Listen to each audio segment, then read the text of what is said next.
Olá!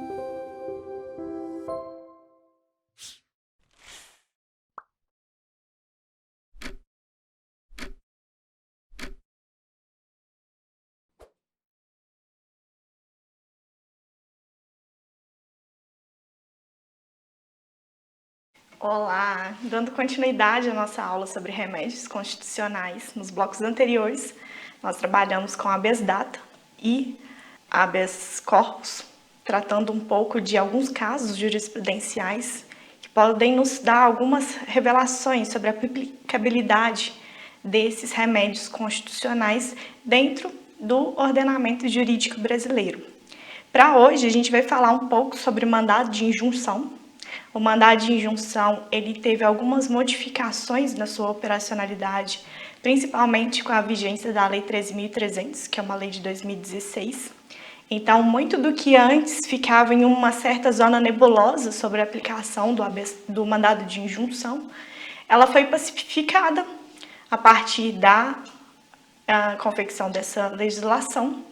que deu, então, status de legalidade para alguns aspectos que a jurisprudência, principalmente o STF, já estava de uma forma,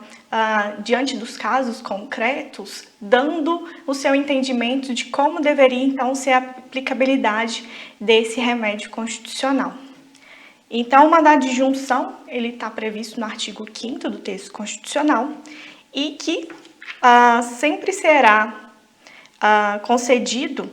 na falta de norma regulamentadora que torne inviável o exercício dos direitos e liberdades constitucionais e das prerrogativas inerentes à nacionalidade, à soberania e à cidadania. Então, de uma forma bastante sintética, o que a gente pode dizer? O mandado de injunção ele é aplicado sempre que existe uma norma de eficácia limitada, uma norma em que está previsto no texto constitucional ou em algum outro instrumento e que não existe como que vai se dar a operacionalidade dessa norma, desse direito.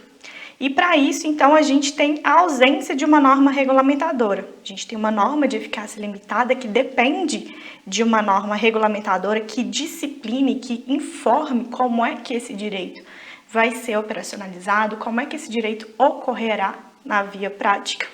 Então, diante dessa omissão do legislativo ou do órgão regulamentador, a gente apresenta o mandado de injunção para sanar essa omissão, seja para informar a autoridade regulamentadora que há essa omissão, ou até mesmo para buscar algum tipo de resposta em relação a isso. É muito emblemático os mandados de injunção referentes ao direito de greve de servidores públicos. Esses mandados de injunção, eles trazem todo um norte para como será operacionalizado o mandado de injunção, porque antes desses mandados, desses referentes ao artigo 37, inciso 7º da Constituição, que diz que existe um direito de greve dos servidores públicos, mas que esse direito, para ser operacionalizado, depende de uma norma complementar, de uma lei complementar. Diante da ausência, não existe essa lei complementar. Foram apresentados esses mandados de junção para garantir, então, esse direito de greve. E muito do que a gente teve a partir desses julgados foi a compreensão, naquela época, pelo STF, de que seria possível não apenas cientificar o órgão que não havia essa norma regulamentadora, então esse direito ele padecia de uma síndrome de uma ineficácia, a partir de inefetividade, a partir do momento que ele não conseguia, ter uma aplicabilidade fática. E com isso, esses julgados, esse bloco de julgados, são 3 mandados de junção sobre o direito de greve de servidores públicos, eles trazem, então, todo um direcionamento do Supremo Tribunal Federal para, então, conferir, além de dar essa ciência, conferir alguma aplicabilidade. No caso do direito de greve de servidores públicos, o que foi estabelecido é que, enquanto não existir uma norma regulamentadora sobre isso, fica, então, utilizado por analogia, numa interpretação analógica do STF, que seria o direito de greve dos funcionários das empresas privadas.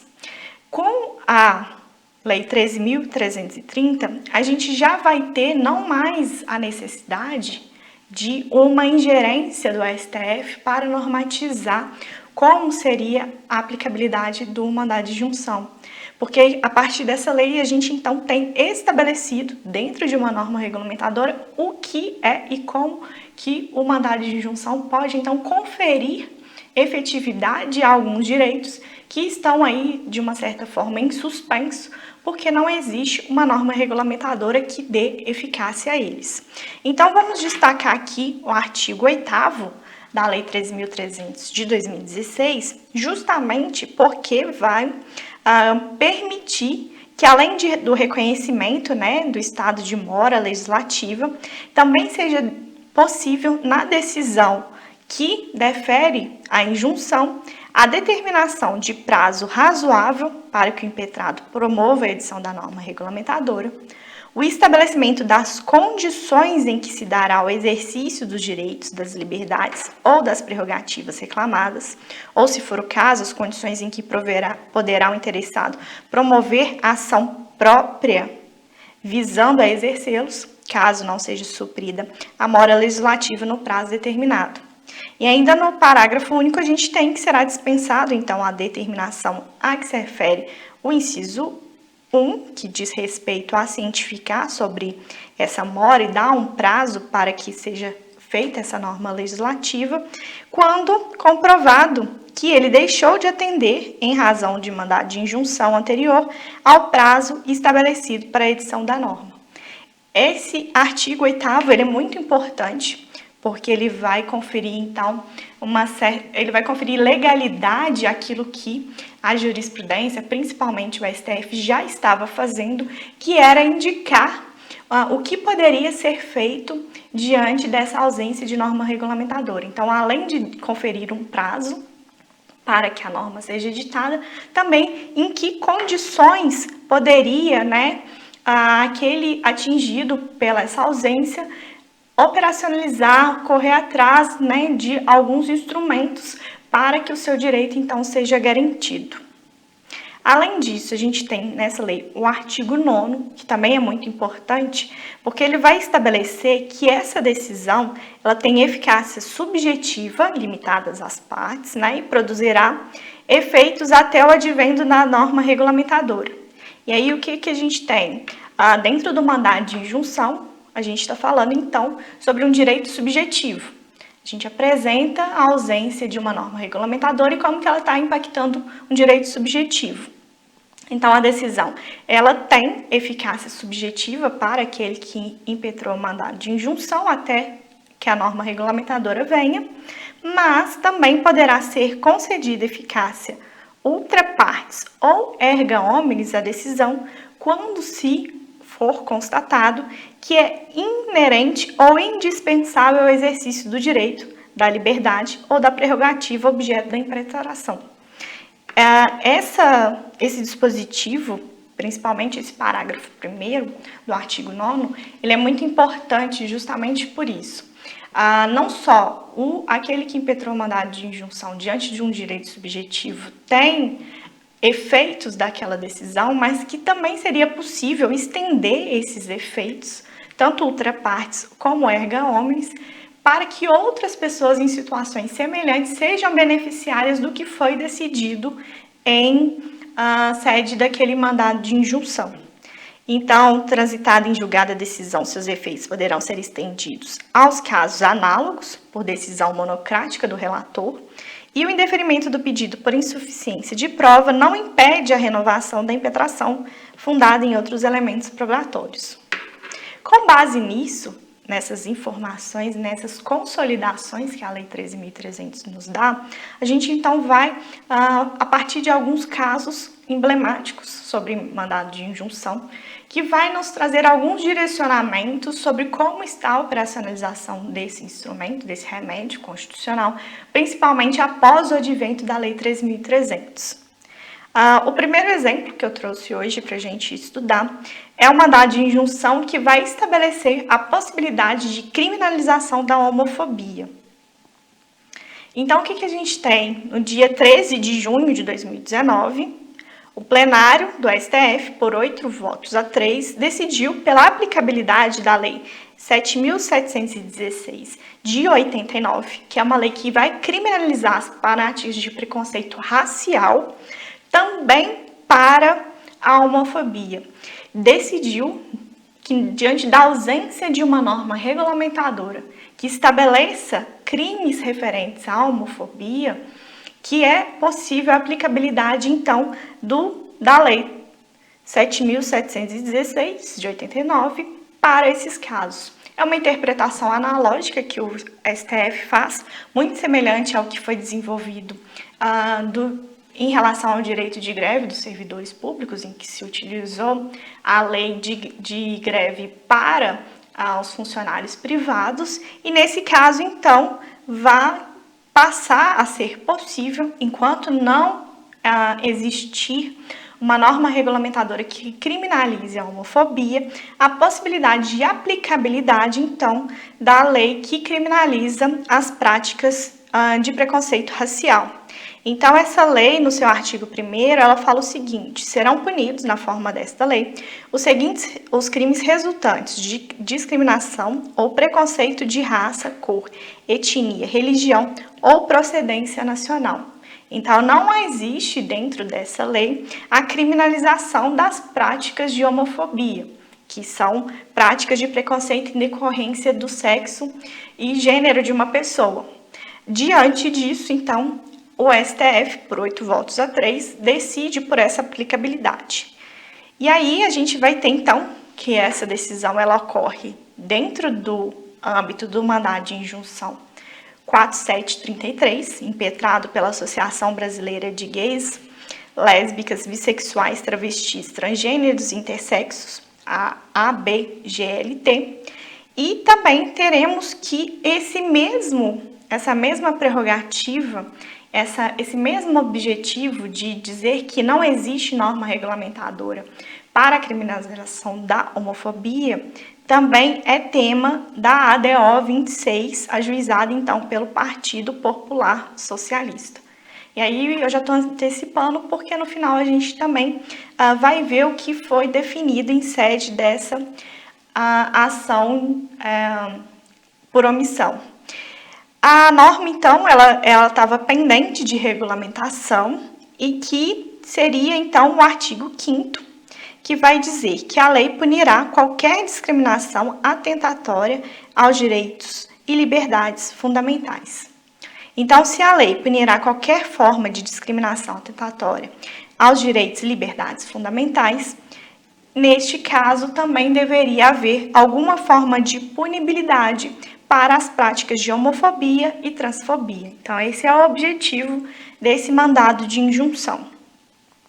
E aí a gente vai ter, então, no voto relator do ministro Edson Fachin, algumas informações. Ele destaca, já de plano, a possibilidade de legitimidade ativa da associação em face do que dispõe o artigo 12, inciso 3º, da Lei 13.300, de 2016. Essa lei, ela é muito importante dos fatos que a gente já destacou anteriormente, mas também em relação a isso. Ela vai estabelecer quem são os legitimados para propor mandado de injunção coletivo.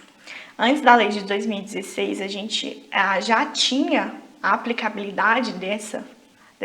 possibilidade de mandado de injunção coletivo, mas não tinha ainda regulamentado. Então, nesse caso, não teria muitas discussões em relação à legitimidade ativa da associação, principalmente porque a Lei 13.300, ela estabelece isso, ela sepulta essas discussões no seu artigo 12. E aí,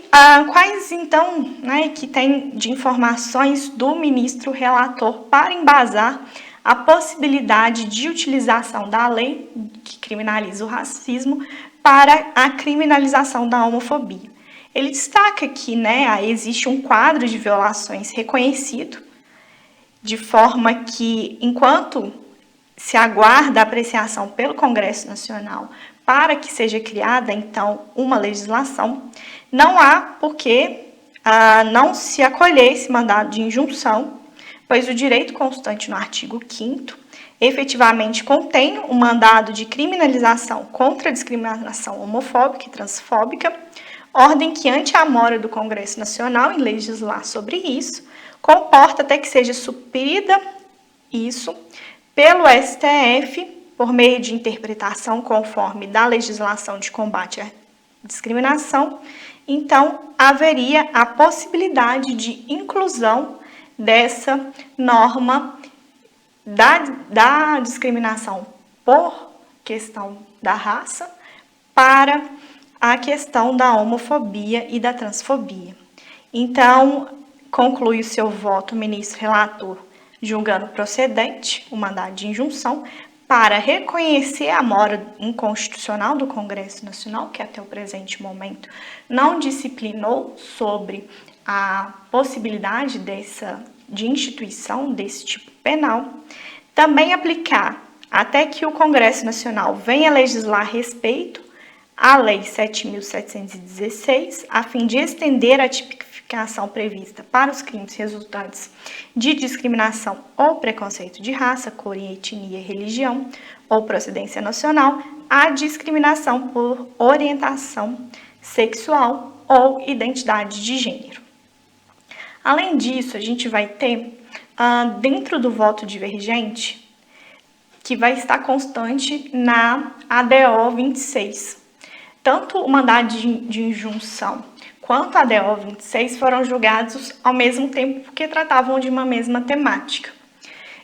Era possível a aplicabilidade do mandado de injunção, que foi reconhecida pelo ministro relator, mas é dentro da ADO 26 que a gente vai ter, então, os votos divergentes. Foi uma tese que foi estabelecida por 8 votos a 3, então 3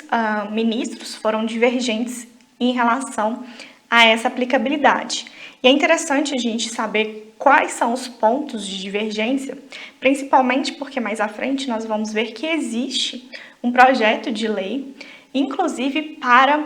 determinar que não seja possível pelo STF a criação de tipos penais, que é o fato que ocorreu nesse mandado de injunção e com a tese estabelecida na ADO 26.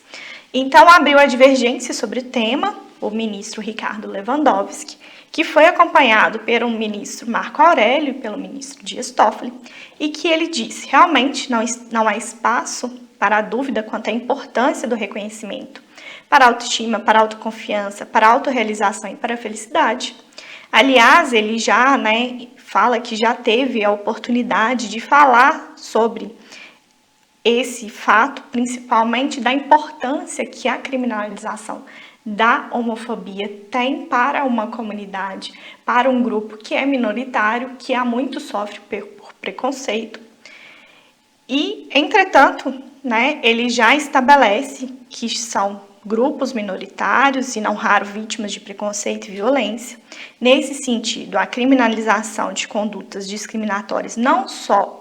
é um passo importante, mas também obrigatório. Eis que a Constituição estabelece que não haverá qualquer forma de discriminação, mas ele já sublinha que se trata de uma omissão parlamentar. E, nesse caso, trata-se de uma questão de efetivação desse cenário, uma vez que esses atores, o Legislativo, não tratou ainda sobre isso. E ele fala que, então, nesse sentido, a judicialização ela pode contribuir para a inserção de determinados temas na agenda política. Fato que é relevante para realçar como a engrenagem jurídica tem se mostrado instrumental na construção de dinâmicas opressoras de grupos minoritários e reconhece que a lei pode muito, mas não tudo, e que está, então, diante disso, sendo necessário tratar sobre o tema. Mas o que fica da mensagem de divergência, do voto divergente do ministro Ricardo Lewandowski? De fato, existe uma necessidade legislativa de tratar sobre o tema. Não só o legislativo como o judiciário tem papel importante nisso, mas existe para ele um certo receio e uma problemática em discutir isso, em dar essa possibilidade de criminalização da homofobia em sede de mandado de injunção ou em sede de ADO, justamente porque a quem cabe legislar sobre, né, a quem cabe criminalizar e criar condutas é o legislativo, e principalmente porque a gente tem dentro da Constituição, dentro do próprio artigo 5º, o princípio da reserva legal, que vai dizer que não há crime sem lei anterior que o defina, nem pena sem prévia cominação legal. Então, apenas a lei, segundo o ministro, em sentido formal, é que pode criminalizar uma conduta. Então, a divergência aberta pelo ministro Ricardo Lewandowski não é sobre o conteúdo e a importância de criminalização da homofobia. Ele reconhece que existe esse déficit, que existe essa necessidade de dar maiores garantias para esse grupo minoritário. O problema é que, como vamos fazer isso em sede de mandado de injunção ou em sede de ADO, sendo que a quem cabe, então, criminalizar, criar tipos penais, é o legislativo e não o judiciário. E aí, então, a gente tem, mesmo com essa divergência criada pelo ministro Ricardo Lewandowski, a tese que foi firmada pela ADO 26, que é de relatoria do ministro Celso de Mello, que vai dizer que, até que sobrevenha lei emanada do Congresso Nacional destinada a implementar os mandados de criminalização definidos nos incisos do artigo 5º da Constituição, as condutas homofóbicas e transfóbicas, reais ou supostas, que envolvem aversão odiosa à orientação sexual ou à identidade de gênero, por traduzirem, em expressões de racismo, ajustam-se à identidade e razão aos preceitos primários de incriminalização definidos pela Lei 7.716, constituindo-se também na hipótese de homicídio doloso, circunstância que o qualifica por configurar motivo torpe. Então, essa é a tese estabelecida na ADO 26, de possibilidade de criminalização da homofobia. Existe, então, uma repressão penal a essa prática, que não alcança nem restringe o limite do exercício da liberdade religiosa, qualquer que seja a denominação. É, inclusive, assegurado o direito de pregar e divulgar livremente pela palavra, pela imagem ou por qualquer outro meio o seu pensamento, de acordo com o que contiver nos livros sagrados, podendo, fazer todas as manifestações necessárias para a liberdade religiosa, desde que tais manifestações não configurem discurso de ódio, assim entendidas aquelas exteriorizações que incitem à discriminação, à hostilidade ou à violência contra pessoas em razão de sua orientação sexual ou de sua identidade de gênero. Também é estabelecido que, diante da liberdade religiosa de manifestar as suas opiniões, a sua fé, não é permitido nem cabível o discurso de ódio que, em decorrência, se dê em relação à questão de gênero e à questão sexual. Aí a gente já tem, então, uma sinalização pelo STF de que, diante do embate aí entre liberdade religiosa, de manifestação religiosa, e um discurso de ódio ou alguma prática que seja tendente à homofobia, que há, então, a prevalência pela criminalização dessa conduta. Além disso, o conceito de racismo, compreendido em sua dimensão social, projeta-se para além dos aspectos estritamente biológicos ou fenotípicos. Então, há a possibilidade de integração dessa qualificação de um grupo vulnerável e por não pertencerem ao estatamento que detém posição hegemônica em uma dada estrutura social, considerados, dentro de uma enorme gama de preconceito e discriminação, e que por isso, então, há uma injusta e lesiva situação de exclusão no sistema geral de proteção do direito.